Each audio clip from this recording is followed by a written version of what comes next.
I will wait until exactly 9 o'clock on the hour to start the introduction, just to make sure. That means I get more time. Hello and welcome to our webinar, Teaching Social Studies with Systems Thinking. We are really happy to have you here, and we have 3 great speakers today. Our first speaker will be George Richardson, who really needs no introduction. He is a world-renowned system dynamicist and who loves to play the guitar and ride motorcycles.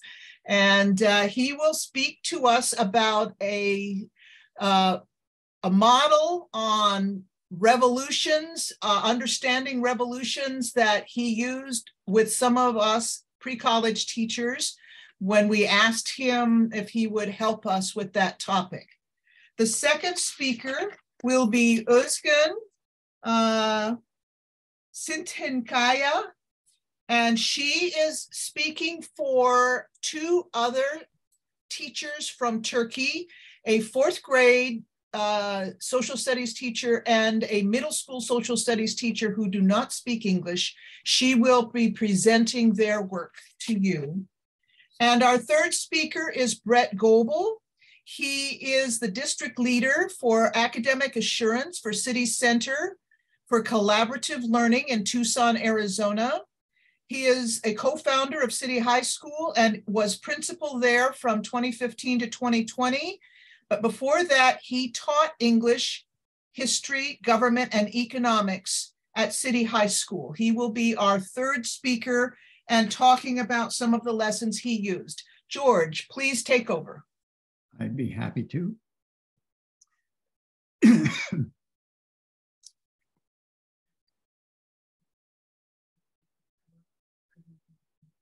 I don't know what, I've got various funny things here showing up.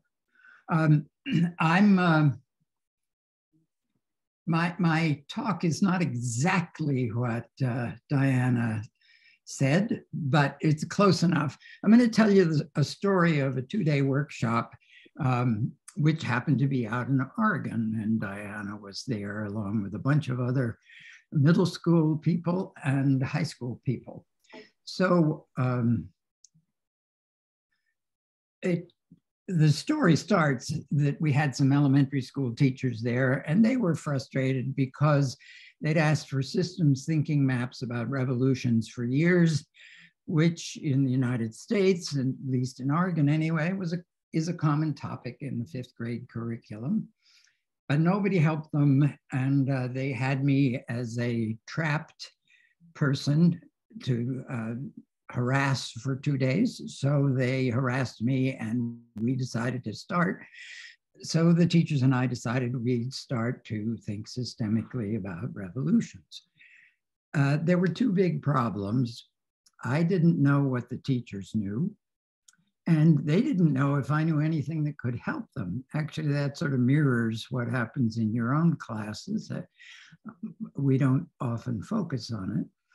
They probably expected a lecture for 2 days from the professor. And you'll notice that my 2 big problems have merged into 4, so I can't count. The original feedback loops that the 5th grade teachers presented to us looked like this.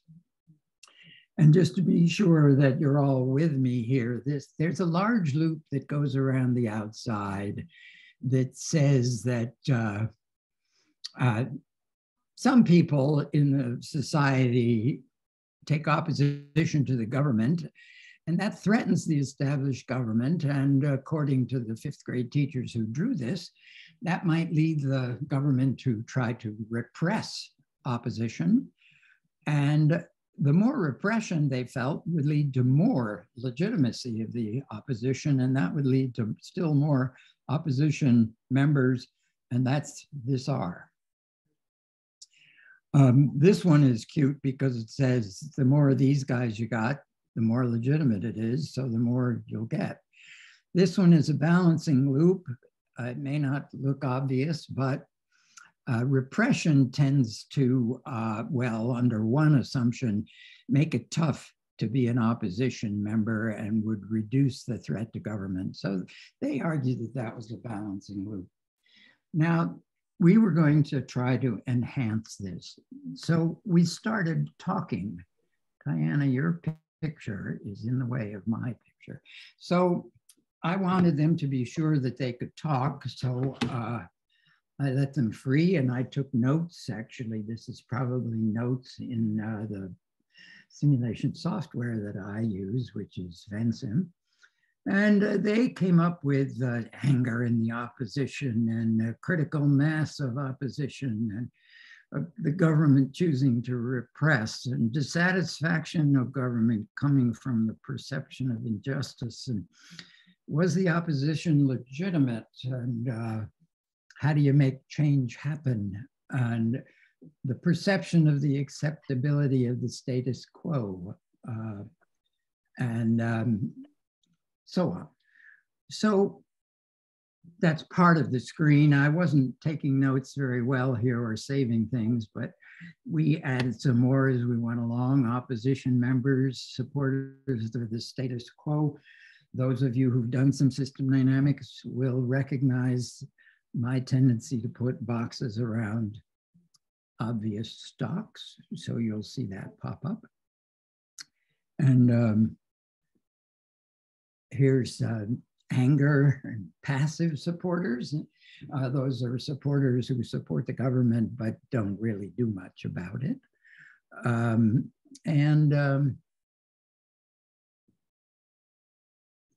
Government structure before the revolution and after the revolution. I thought that was rather clever of the group. That was sort of where we were. Then I had to institute a breakthrough which popped up from hearing them talk about opposition members and supporters. That is, I drew on the screen, and I couldn't spell opposition. I'm terribly sorry about that. I drew on the screen these three stocks, and on the left, supporters of the status quo. On the right, opposition members, people who want to foment a revolution. And in the middle, there's this in neither camp thing. Now, if you happen to be not a fan of pipes, let me just mention why they are absolutely essential in this kind of a structure. They represent flows of people going, say, in supporters gradually becoming disillusioned and winding up not a supporter, but not necessarily a revolutionary yet either. And if they get still really more annoyed, they'll perhaps flow over to here. If you try to represent those things with causal arrows, you get a completely false story. There's nothing causal about that pipe. It's simply how people are flowing. We'll talk more about that if you want in at the end of things, and I'm hoping we don't have to say too much. So that was, I drew that, and the teachers saw where those things would go. They saw that opposition members could lead to a threat to established government, and the government policy choosing repression, this was a choice, and that would lead to dissatisfaction of government, and that would cause more people to flow to the right, heading toward revolutionaries. And this, by the way, I was running this workshop so that people talked to me. It's true I gave them the three stocks and the pipes, but after that, they talked to each other about these structures. These are elementary school teachers and high school teachers. And then they also saw that it could go the other way as well. The government could choose repression, and that could lead to fear of government repression and drag people back from the revolutionaries to be apparently in neither camp. or drag these guys back from coercion into supporters of the status quo, whether they wanted to or not. So we were doing fine here. We added some more. We still have our 3 stocks. And then we have this similar thing. This is the way you might represent an actual change in system structure. There's something about government structure after the revolution and something before. By the way, they could start out as 1 over here and wind up at 0, and start out as 0 here and wind up as 1. And these could be the parameters that actually change the structure that's represented elsewhere. We can get to that as well. So we've got government. The elementary school teachers were hipped on anger. I don't know what they do in the 5th grade, but they talked a lot about anger. And then we have, of course, our critical mass of opposition relative to supporters, and that leads to evolving to a new structure. So this is the map as we were building it mainly for the 5th grade teachers. And I want to point out that maps like these, do you see a title to this, by the way? Yes. Okay, because my title is obscured by Zoom. Can I move that, I wonder? You can move the people that you have. If they show at the top, you can move them to the side. Well, yeah, well, never mind. I'll put it down there. Here, I point out that, and I pointed out to the group, that if they label something about their loops, they can help tell the story with 5th graders or anybody. So in this case, the little label repression works. If the government chooses to repress, they can generate fear and coercion and drag people back over to be supporters. But it's also true that repression generates resistance, and that drags people to the right. And of course, this last one, opposition attracts more. There's a little reinforcing loop there. So we're doing fine. The elementary school teachers were pretty happy. We then sort of simplified it so it looked kind of pretty. And we simplified it still further. We got rid of these pipes. Pipes with just a stock don't really help you much, so I tend to get rid of them. I need pipes for the flows. And this was the map we left the 5th grade teachers with, and they were overjoyed. Well, they pretended to be. The second day, oh, by the way, we have our little labels here. Repression can weaken opposition, repression generates resistance. Those little stories, oh, when we get a likelihood that a revolution occurs, these little things can help the 5th grade teachers as they want to evolve this map with their kids. I heartily recommend such things. Now, the afternoon of that day, no, it was the next day. I'm sorry, this is incorrect. The next day, it was high school teachers. They'd all built models. They'd been my friends for quite a while. They said, let's build that model. So I said, let's do that. So we started, of course, with our triumvirate here. And I said, tell me all the good ways you can formulate the outflows, like this guy, he's an outflow here from uninvolved, and this is an outflow from mobilized. All the ways you could formulate the outflows without letting the stocks go negative.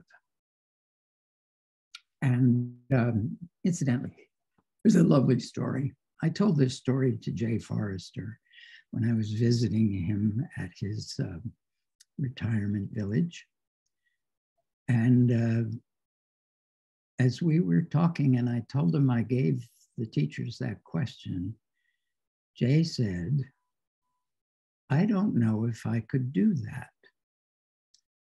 And he was being beautifully complimentary to me, but really to you, because you are in the habit of of talking with your students and asking them challenging questions and facilitating how they respond. So I thought he was complimenting all of us teachers. So my group said, well, one way is to simply take the stock and divide by the time to be there. And if the stock goes to 0, that means neutralizing would go to 0. And we all agreed with that. The other one was harder. This is the kind of paired reinforcing loop and balancing loop that you get in an epidemic model or spreading a rumor or whatever. And if in fact the uninvolved go to 0, by the way, this is usually built as the product of supporters times uninvolved times the support factor. That's not a good equation, but that's the common way people write this. And if uninvolved go to 0, once again, this link will make this valve go to 0, and you won't cause uninvolved to go negative. So we were happy with that, and we went on. And I said, well, yeah, but these allow everybody to leave a stock. That is, all the mobilized people could just be sucked out of here and you'd end up with 0. Or all the government supporters could be sucked out and you'd end with 0. Is that realistic? No, it's not. We decided that we ought to have people who simply refuse to change. There are people, for example, in our own revolution in 1776, who were solid Tories. They were firm government supporters. They never changed. There are people in the middle who refuse to be involved and people who are revolutionaries, and they're just going to be revolutionaries no matter what.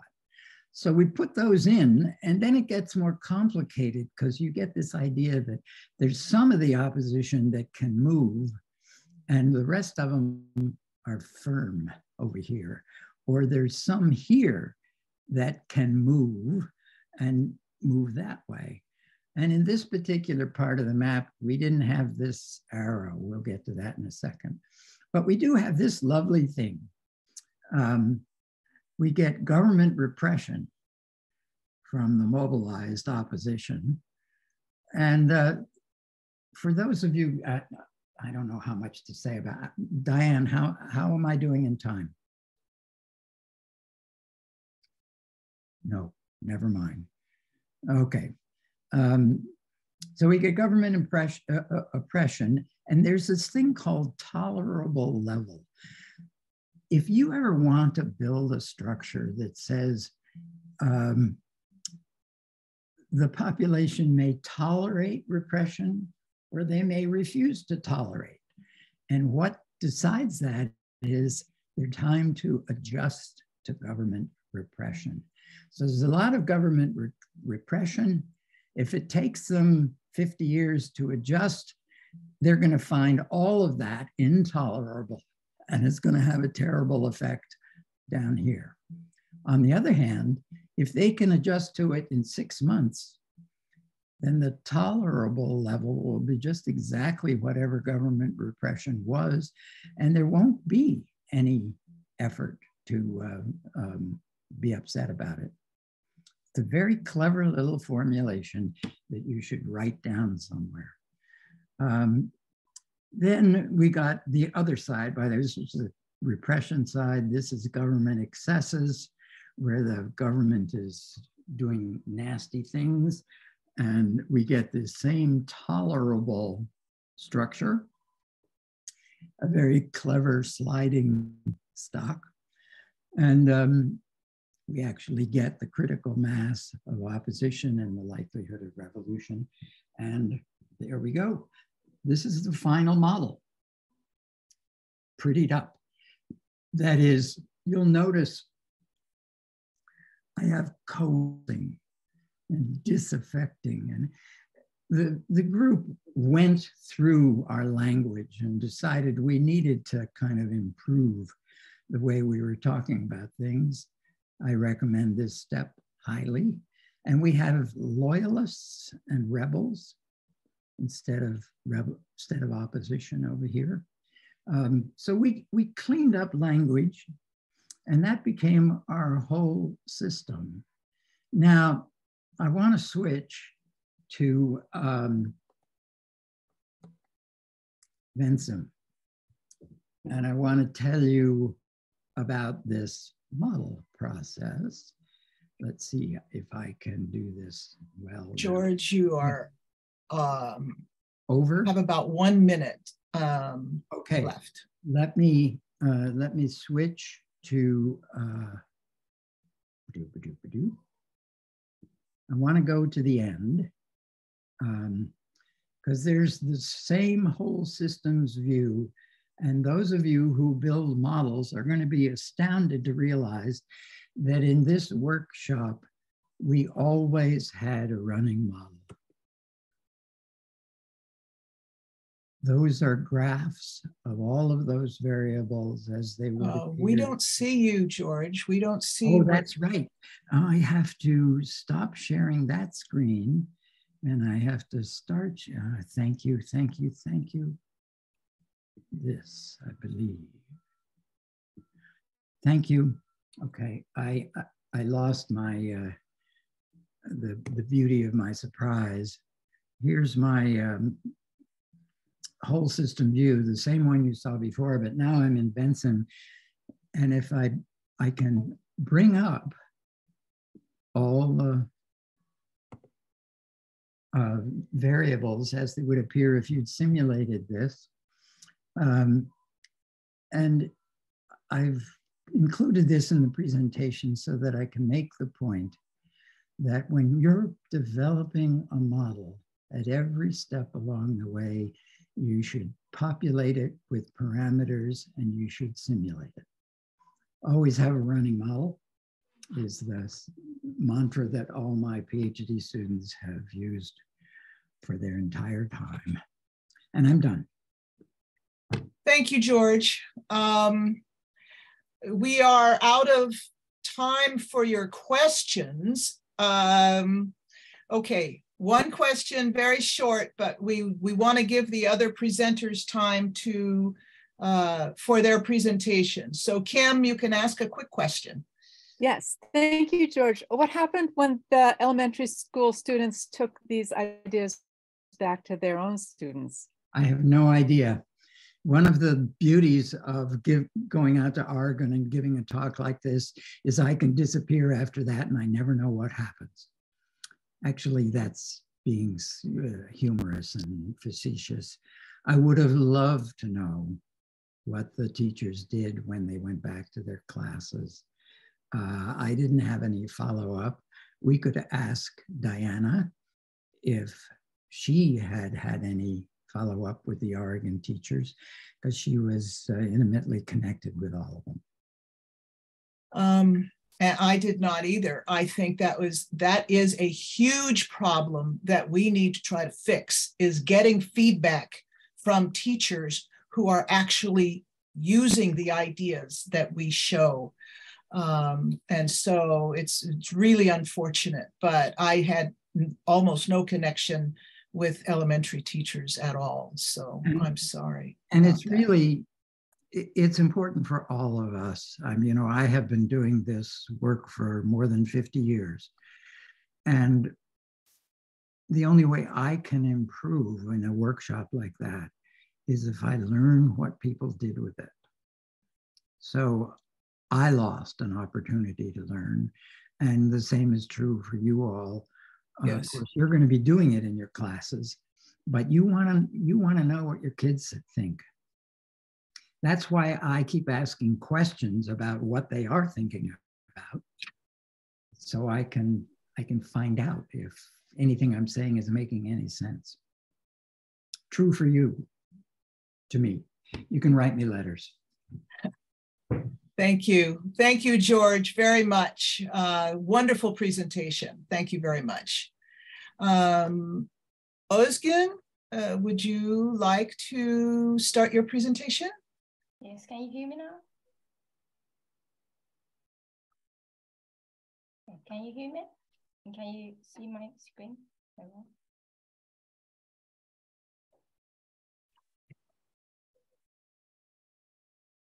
Can you see my screen? Yes, but you need to make it full screen. I will. We can see all the, yes. Okay. Play your presentation. Okay. Yes, that's better. Thank you very much. Okay. Hello, my name is Özgün, and I'm primary school teacher, and this is my 9th year in profession, and I have been integrating systems thinking tools into my lessons for approximately 6 years now, and I'm still learning. And the studies and research that I intend to share with you today are not in fact mine, but a compilation of the studies carried out by my colleagues in Systems Thinking Association in Turkey. And they are present at today's webinar here, and look forward to answering any question you may have. And I will share with you primary and middle school practices on the implementation of the history lesson with systems thinking perspective.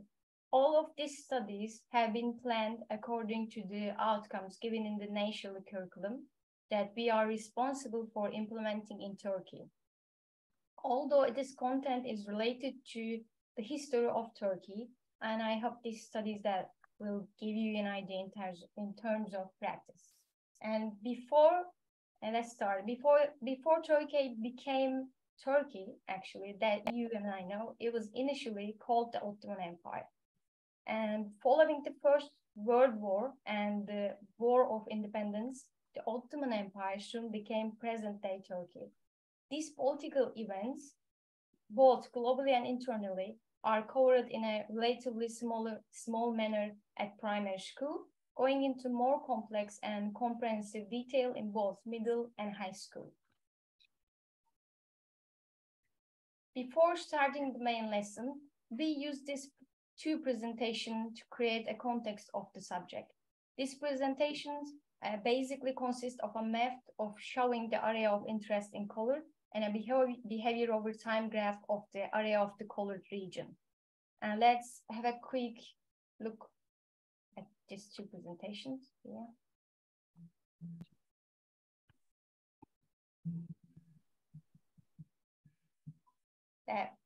The green region shows the approximate area of Ottoman principality, which will in time become an empire. The year is 1300. In 1359, principality expanded a little. With this first expansion, it becomes possible to create a behavior over time graph. The y-axis is in units Turkey's current area.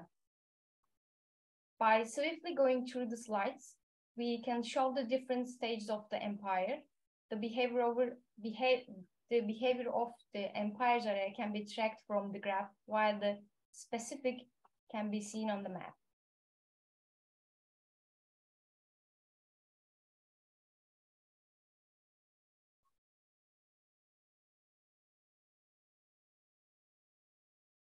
After a long stagnation, in the end, the empire declines and dissolved.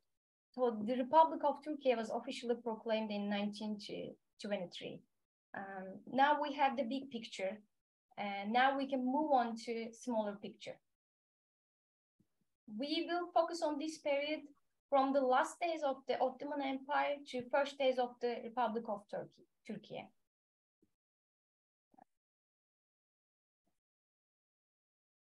Another map here. Turkish War of Independence. This presentation starts with a map of the Ottoman Empire, 1918. Map and graphs are designed in a similar way, but have three basic differences. First, the map is projected on today's Turkey's area, the white region on the map. Second, instead of expansions, this time occupations are colored. They are colored in black. And lastly, the graph is % of area left or unoccupied in units of today's Republic of Turkey's area. And we can see the occupations, fronts of war emerging through time.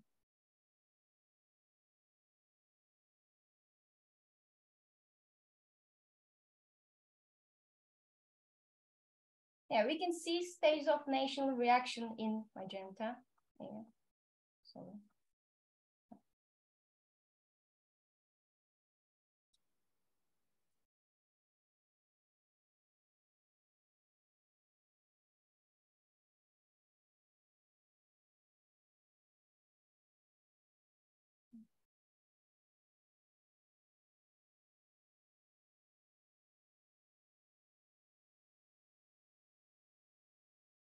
After the East front was closed, the army in the East was able to move to West. The first battle took place. On the bottom right, two graphs show the number of soldiers and losses in two armies. Below is the stock flow diagram of these two graphs. This diagram is added to create an acquaintance and to be discussed if an interest is seen among students. We will use this battle data later for another outcome, and I will show you how we use it. And through some battles and many events here.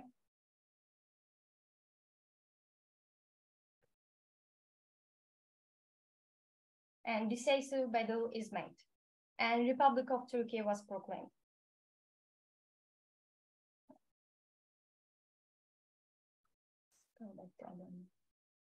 Okay. So these two presentations, especially Turkish War of Independence, can be used whenever needed during the teaching of the main lesson.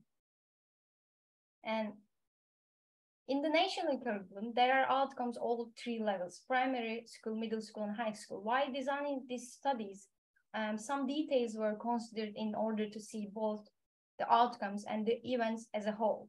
In all three examples, now we have primary and middle school, it is possible to proceed with the maps we first look at.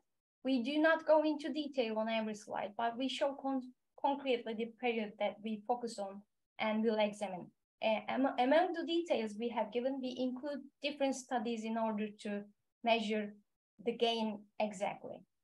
For example, on the map, when the turn comes, we stop and deal with all of them in detail, with whom they fought on which front, by which commander, or which folk heroes were there, something like that. We don't just use system thinking to finish the subject. We also add different technical studies that appeal to every outcomes in order to be versatile and permanent. In this way, we aim to have covered the subject in depth, at the same time seeing it as a whole with system thinking tools and establishing a cause and effect relationship. And in primary school, we start with the story, adventure both in the War of Independence. This book is a book about the heroes of the War of Independence, which is one of our important outcomes. We created a story map about this book. And after that, we created a behavior over time graph and listed all the events on the horizontal axis and the number of people who participate in the national struggle on the vertical axis. It was discussed why the number of people change in each event. So we saw the events in depth. So we proceeded in a question and answer format here. And then we gave a stock flow diagram template to each child and asked them to fill it. We look at the stock flow diagram and discuss the differences on children's diagrams. In the meantime, we enrich the content by organizing other activities such as card games and museum visit about that topic while we were working on the subject. And here is another application with a different approach from our colleagues who is working in a different primary school. They studied this period from the perspective of the spirit of solidarity. They examined the events and how solidarity changed over time. The stock flow diagram linked to this study demonstrated the increase and decrease of the motivation in terms of solidarity of the Turkish people during this event. Each student completed on their own worksheet here. And at the end of the study, a loop was captured on the stock flow and the children were asked to interpret this loop as an evaluation. When looking at middle school examples, which goes into more depth, concepts such as the reasons and consequences of the decision taken during the national struggle period are explored. Since we have more comprehensive and detailed outcomes for middle school, it is possible to expand the content of lessons by using system dynamic models. For example, we can go into details of battle, and I will show you the example of the model regarding the number of soldiers in the battle of the Mulpınar.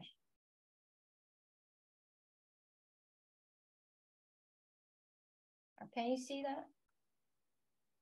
Okay. This is the situation in the beginning of the battle. Sorry. Yeah. Now it's beginning of the battle. These are the numbers of soldiers. We know that the battle lasted 4 days. So we have 4 days in the horizontal axis. And we know the losses of each army at the end of the battle. So we find the relative effectiveness of the armies. So these two numbers are relative effectiveness of armies. When I run the model will use these numbers to find losses of armies. Here I run.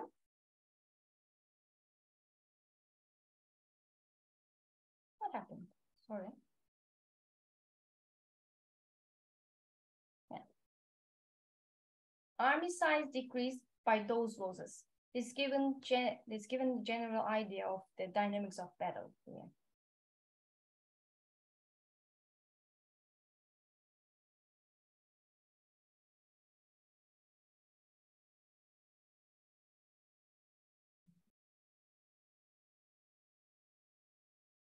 And this is the summary of the results of all battles.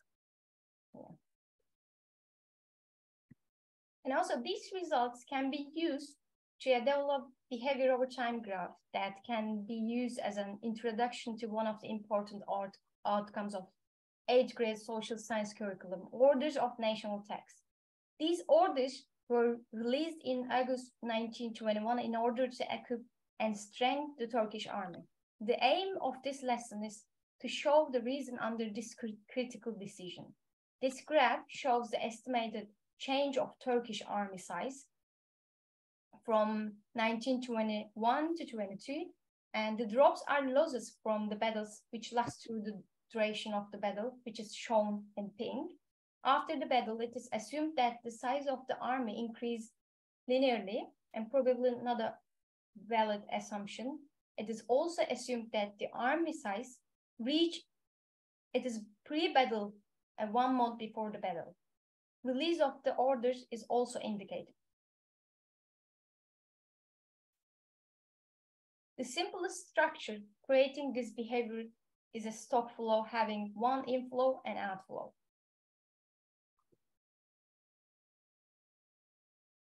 Without going into relations causing these flows, we use this simple stock flow structure to roughly estimate the provision of the army with respect to its size.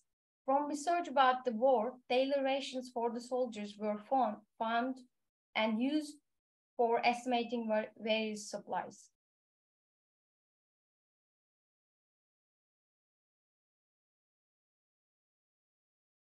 And from these simple stock flow diagrams, it is possible to draw graphs for consumption projections. The values in these graphs clearly demonstrate the reason behind the one-time tax order that might have changed the destiny of war. So that's all. Thank you for your attention. Thank you very much, Özgün, for your presentation. Do we have any questions for Özgün for her presentation, actually of other teachers' materials used in their classes? Would anyone? Well, Kim gives you a clap, so she thought that was a very nice presentation. Anyone else? I have actually a question, Özgün. Do you know if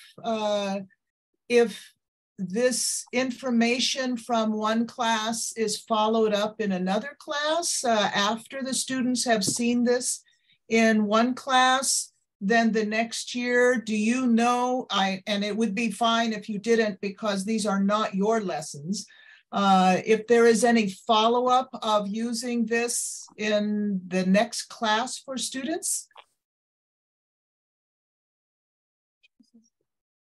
Actually, I think it's not the same outcomes, but maybe Sevinç is here.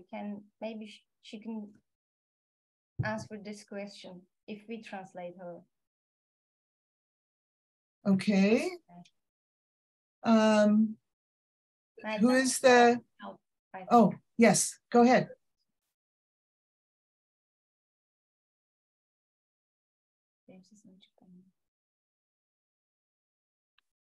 Who is speaking?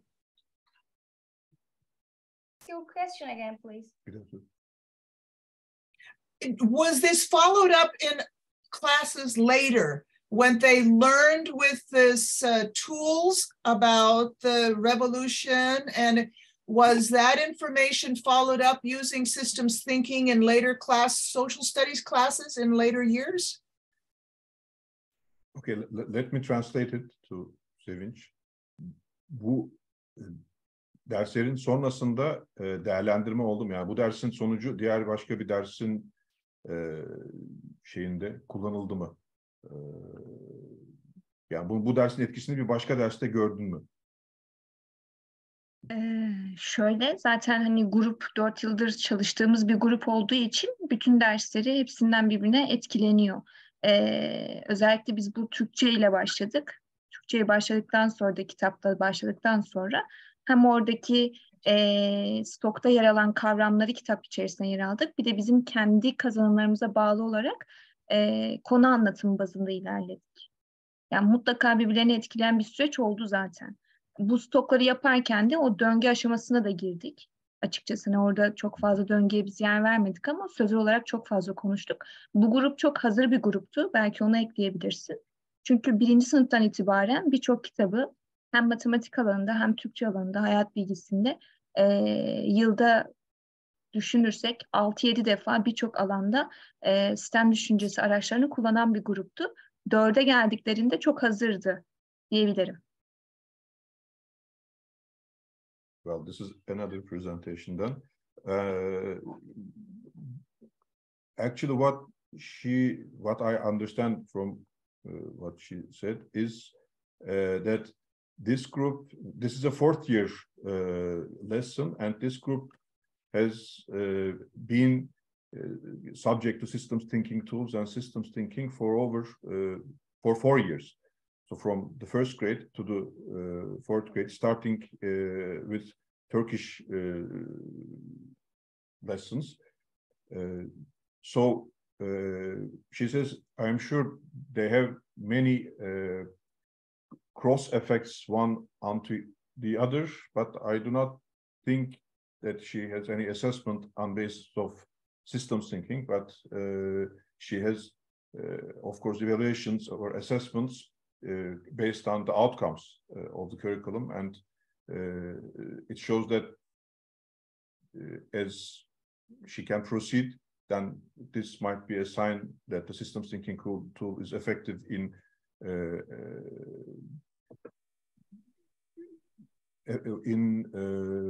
how can I say it, in accomplishing the results or the outcomes, basically. Outcomes of the curriculum. That would be very interesting to find out, some kind of a progression and how well the students do using the tools from the different grades. I think that would be an interesting thing to follow up on. I don't want to thank you very much, Özgen, for your presentation. Is it really beautifully done? Thank you very much. I don't want to take any more time from Brett. Please, Brett, we'd like to have your presentation now.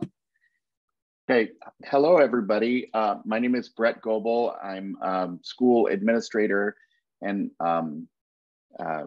in Tucson, Arizona. I work at a high school. I was formerly a social studies teacher, and I'm going to be showing you some student work today from an American history class, and then some other groups that I worked with related to social studies. So let me share my screen and we'll get started.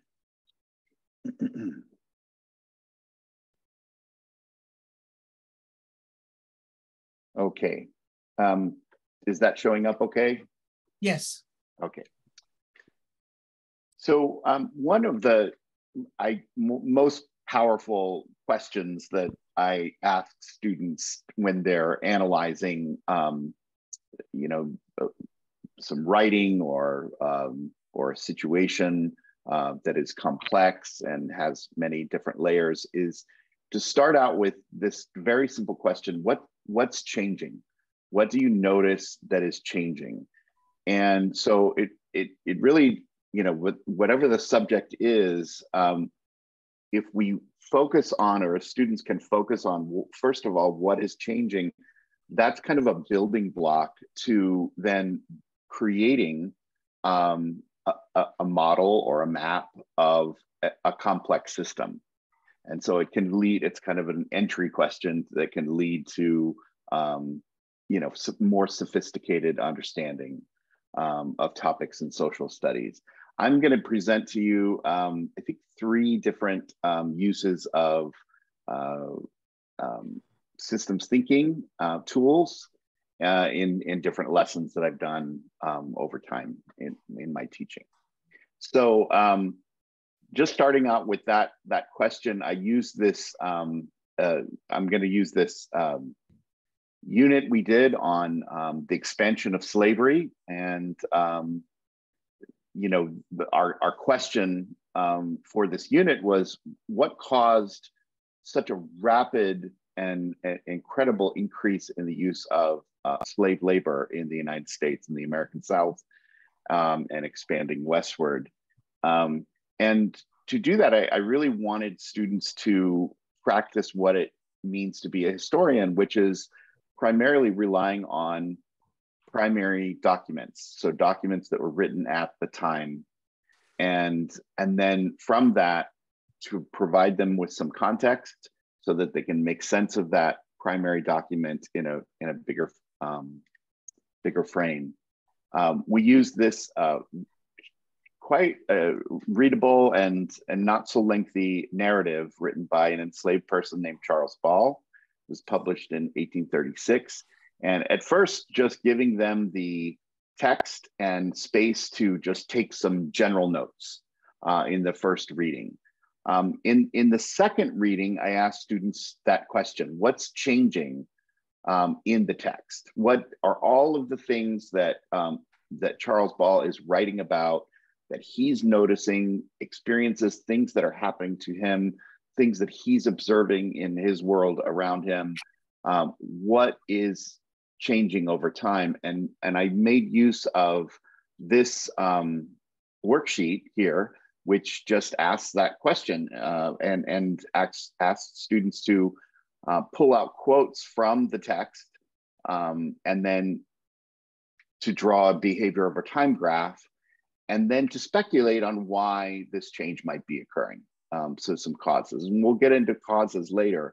But first off, just analyzing the text and kind of pulling out all of the things that are increasing, decreasing, staying the same, fluctuating over time.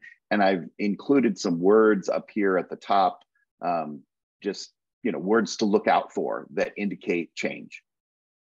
So, oh, and by the way, I have this presentation. I'm happy to share it, but I will provide the links to these kind of blank worksheets so you can have those. And most of my presentation today is just made up of student work samples. So that's I found to be really helpful for me to kind of visualize and see what students are thinking about as they're reading. And then I asked students to, you know, make larger behavior over time graphs about what they felt were significant changes. And in some cases, you know, students would put quotes next to from the text in their behavior over time graphs, just so you know, they can make that connection to the text. So, you know, here in the narrative, there's writing about, you know, the demand for cotton, production of cotton, and so forth. From there, introduced students, and by the way, these are 10th grade students in the American high school system. So that's about 15, 16 years old. And this was their first introduction to systems thinking. They hadn't had any use of systems tools before my class. So relatively new. But from there, I introduced, the connection circle tool and the iceberg diagram. And in particular, just going through the iceberg, asking students to really think about, well, if Charles Ball is writing about all these observations, what is he seeing? And that's kind of the tip of the iceberg. And so we kind of, as a class, made a quick list of just the headlines. What is observable here that he's seeing that is changing around him in his world? But then the good stuff, as we know, is below that surface. And that first level, I asked students, as you saw, to create behavior over time graphs that really, are extracted from the story and kind of fit into larger patterns of behavior. And then the next level is to make connections between those behavior over time graphs to explore underlying structures and systems that are at work that explain what Charles Ball is seeing and just the bigger topic that we're after, which is the causes of this increase in the number of enslaved people. This is just an example of students kind of taking rough notes, and I found that was where the good stuff was, when students' notes were kind of messy and there was discussion going on, and I could really see their thinking, and in some cases see misconceptions. But systems tools really help to visualize what students are thinking about. The tools were also very useful in terms of a pre-writing exercise. So creating the connection circle was a precursor to writing a paragraph or writing an essay to explain. So once you have a connection circle or a causal loop diagram, then the writing is quite easy because all you're doing is just explaining what you created, your visual diagram. So I found, as an English teacher, systems tools to be incredibly just helpful as a writing aid, so that they can just tell the story of what they drew. Here's another example, just with behavior over time graphs included. I'm going to shift to another unit that we did. This was later on in the course, where I would ask students to analyze and think about and get themselves involved in real world problems that they see around them and issues. Place-based learning is kind of a focus of our school. And so we really wanted to get young people kind of involved in issues that are happening right outside our school. We're located downtown. And at the time, downtown Tucson was going through a revitalization effort, mainly led by adults, and youth weren't really part of the picture. And so I really wanted youth perspectives on downtown revitalization and for them to have a voice in what they would like to see happen downtown to make their environment and experience being downtown better.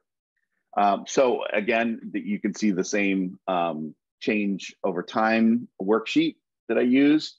And we were reading I think it was a city produced document on revitalization efforts downtown and a kind of a study of what's happened to downtown Tucson in the past. And so again, just asking that question, what do you see that is changing is kind of a building block, and then students taking notes on the text and creating behavior over time graphs. And then from there, we didn't just jump into stocks and flows. but asking students to make causal connections between the behavior of a time graphs and eventually working in groups together. Different groups kind of pulled out stocks that they felt or changes that they felt were really important to them. So, for example, appreciation for youth in downtown Tucson. That was a problem that they saw, that there wasn't as much appreciation for youth in downtown Tucson. I know this is not a real cleaned up stock and flow diagram because there's like lines crossing each other, and that bothers me a little bit. But anyway, this was one group's stock and flow diagram just based on their analysis and reading of the texts and their own experiences. And it was just an incredibly valuable tool to use to generate discussion and to kind of like capture their thinking on a really complex topic. So I have some other examples that I'll just show briefly here. This is, happiness was a stock that was important. And I also found that, systems thinking tools were important. Oh, I thought I had one more here. Just so that, when you have a map in front of you, you're better able to identify leverage points and areas in the system where if you could affect that one thing, it's going to have a tremendous effect on the whole system. And so we found that to be really useful in useful for creating maps, just visually seeing items in the map that had a lot of arrows coming out from that. And then that meant that students could, if they could change that thing, they could change the whole system. So that was the next part of this. This is just a worksheet asking them about their proposed change after analyzing their map, thinking about what impact they could have on the system, and kind of thinking about all the implications. How does that change fit into the larger system? Identifying other parts of the system that could be impacted by their idea. And then at the bottom here, the question of unintended consequences. What unintended consequences might your planned intervention have?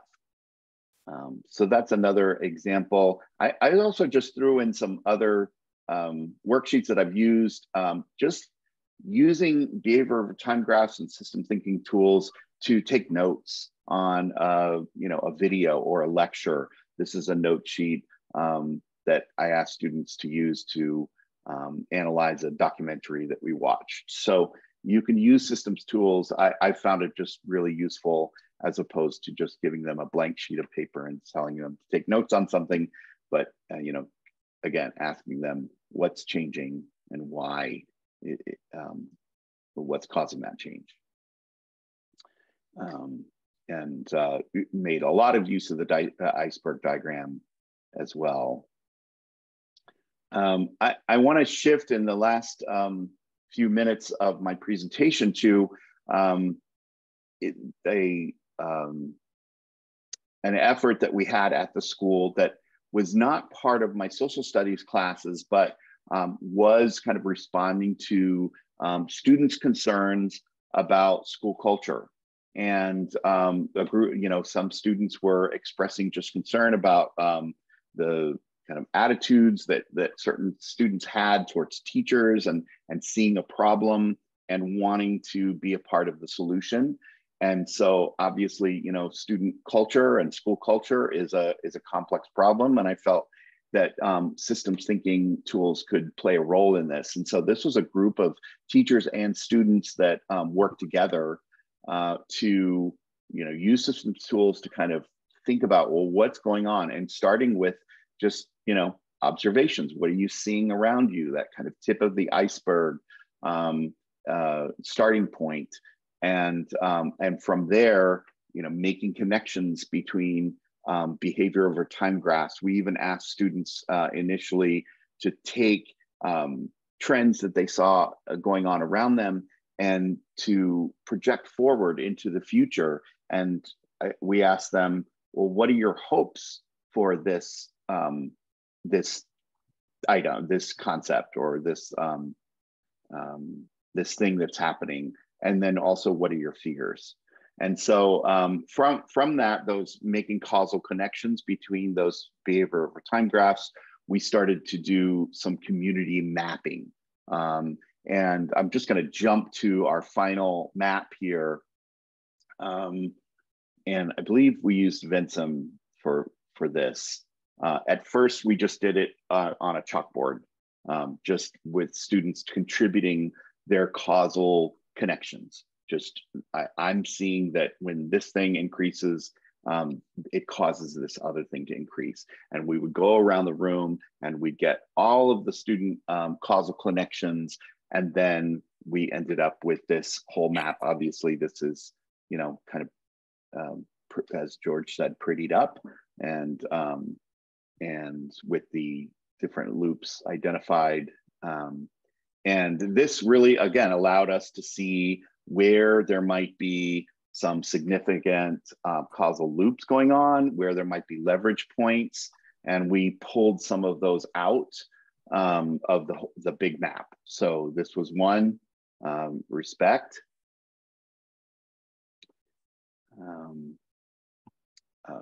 Student motivation and passion is an important leverage point in the system. And then pride in school as well.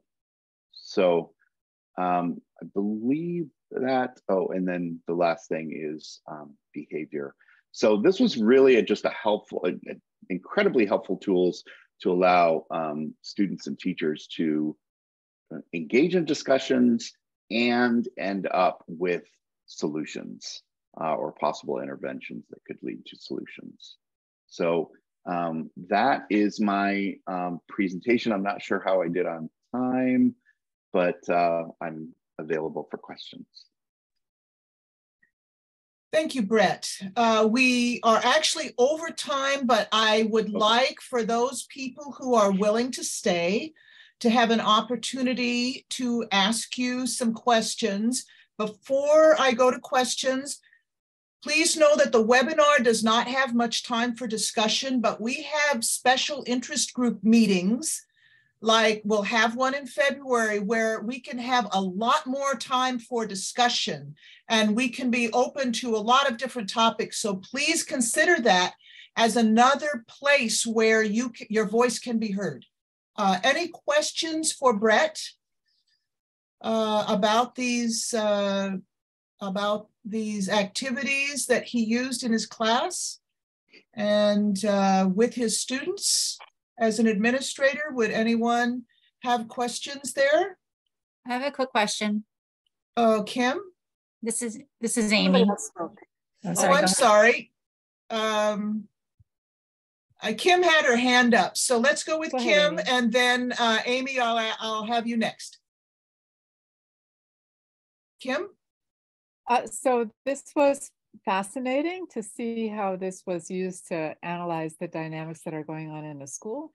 And I just wondered how the administrators and the teachers reacted to this way of thinking about their school, since the students seem to be the ones putting it together, and it would be kind of alien, I would think, to most of the teachers and administrators.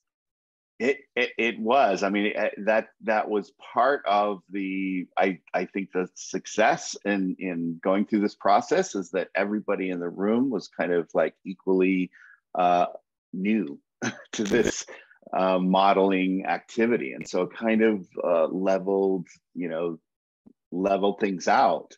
And so each person was a contributor to the conversation, and it kind of took away that power dynamic. So there wasn't like an expert in the room telling students what to think. So we were pretty open to it. City High School is a small school, and so we really encourage a lot of transparency and trust. And so administrators were definitely receptive and were part of the group, along with teachers and students. Thank you, Brett. Amy, you had a question? Yeah, just a quick question. I'm just curious how many other texts beside for the slavery unit. I was wondering how many texts you would use besides that Charles Ball's narrative. Mm-hmm. Yeah, so we definitely use some some kind of secondary texts, American history textbooks. We used documentaries. The series Africans in America was really a really great resource for us.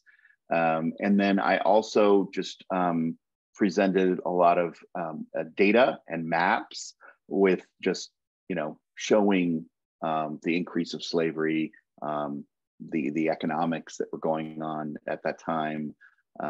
So I definitely supplemented that unit beyond just Charles Ball's narrative. How long did it take you to do that unit? Was it like an everyday hour a day? Yeah, it was. I think it was about 4, 5, 6 weeks, something like that. By the time we finished the whole thing, we actually created I have a wall in my classroom that you can write on, and we actually created a gigantic iceberg diagram just to kind of put up all of the students' behavior over time graphs, and then had them working in groups to create posters of their connection circles and causal loop diagrams. So we kind of use the iceberg in the classroom. So every day they'd come in, they'd see this giant iceberg that was being built. And so that kind of reminded them, oh yeah, we're doing this thing again. So. Were the posters their final project, or was it like an essay or a? It was an essay. Nothing too exciting as the final product. Yeah, it was just writing, sort of explaining what they had created in their causal loop diagrams. Or in their entire iceberg diagrams. I also had not just the large iceberg that we were creating as a class, but I made use of these for several different units, but large iceberg diagrams that were laminated, where students could write on them with dry erase marker, and that was really useful. So basically, it was just you've got your iceberg here, and we also explored like the lowest level of the iceberg, the mental models about race. That was part of the unit as well. And then students wrote their essays kind of explaining their iceberg diagram. So thank you very much, Amy. Mingla? Thank you. I have a question. You were sharing about with the assignments that they have, you saw their thinking and some of the misconceptions. Could you share your strategies of like, how do you address all of them right away, and how do you evaluate with the our education really focus on you have to meet this certain common cores, and like what are your strategies? Thank you. Yeah, thank you. Yeah, that's a great question. It is difficult to kind of address all of the misconceptions as they come up, because students are kind of working together and creating diagrams, and sometimes you can't be a part of every small group, and so you try to sort of catch misconceptions when you see them. I found the systems tools to be useful because I could look at them after, and it's kind of like a map of the conversation that students were having. So I could go back and address misconceptions after seeing what they drew. And so, sometimes it was just an error with, using their pluses and minuses to label the arrows. And sometimes I realized, oh, there's part of the story here that they're not getting, and so I need more context. And so bringing in another text or a section of a documentary to fill in those gaps. Thank you, Brett, very much. It was great to see student work. I think that's very helpful. We don't see enough of that. It's very important. We are over time by 9 minutes, and I really don't want to, unfortunately, I don't want to continue conversations because this is a webinar. Please join us for our SIG meetings. They come out and advertisements just like we have. If you want to make sure you get included in advertisements for SIG meetings, we have about 6 SIG meetings a year. We only have 3 or 4 webinars per year, but there's a lot more time for conversation, and we can have broader conversations on different topics. We really would like to serve your interests in using systems thinking and modeling, system dynamics modeling tools in teaching students across disciplines. Please contact us. The systems thinking email is, Emre, do you know the systems thinking email? He'll put it in the chat. Mm-hmm. You can contact us, and anyone on the list that you know, you can contact them and they can contact us. We'd like to hear from you, what you're interested in, what you'd like to hear more about. Thank you to all the presenters today who gave us wonderful ideas of using systems thinking tools in the teaching of social studies. And I would then, did you put it in the, okay, in the chat before I say we're done, in the chat, it's pre-college education at systemdynamics.org. That's our collective group's email. So please send us if you want to become more involved, or if you have questions, please send us an email. And thank you all for coming. Thank you to our presenters for doing a wonderful job and getting us stimulated about this. And George put his email in there, gpr@albany.edu. He has been a friend to pre-college education for decades and decades, and he is a consummate teacher. I just love to try to model the way he teaches these concepts. And so anyway, thank you for being here, and come the next time we have a webinar, we will advertise that. Have a good year, and we will see you later. Bye. Emre, you need to discontinue the